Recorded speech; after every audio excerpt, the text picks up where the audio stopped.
নিন। এইসব করার কি খুব দরকার ছিল? ফুচকা, ঝালমুড়ি, এগ রোল আর তেলে ভাজা। Egg roll. আচ্ছা আম সরি, দেখুন আমি জানি আমি একটু বেশি কথা বলি। আসলে চাকরিটা নিয়ে না ডিস্টার্ব আছেন তো? সরিটা আমার বলা উচিত।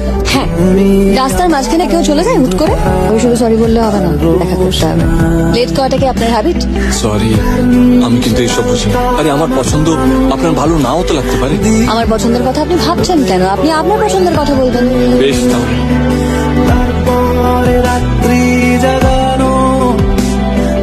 আপনার কাল ফ্লাইট কখন?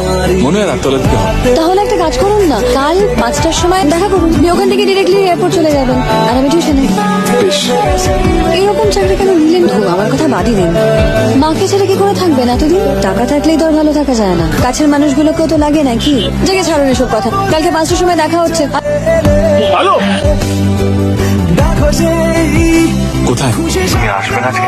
আমাকে বেরোতে হবে। আজকে আসতে পারবো না, রাখলাম। হ্যালো হ্যালো, তুমি এখানে? না মানে আপনি এখানে? তুমি থাক, বিদেশে চাকরিটা ছেড়ে দিলাম, কোথাও যাচ্ছি না। মায়ের জন্য, তোমার জন্য এখানেই থাকবো। দাদা, শ্বশুর বাড়ি যাবি, একা সবকিছু সামলাতে পারবি তো? আমি তো আছি। হ্যালো, শরীর খারাপের কথা বলেছেন, আমি আগে বলিনি তাই খারাপ ভাবলো না তো? এখন এত কথা বলে না লক্ষ্মীটি। আমার জন্য কষ্ট পাও সেটা কি ভালো হবে? যাই হয়ে যাক, ছেড়ে কোথাও যেও না। তুমি তো আমাকে শিখিয়েছিলে কাছের মানুষদের রাস্তায় ছেড়ে পালাতে না।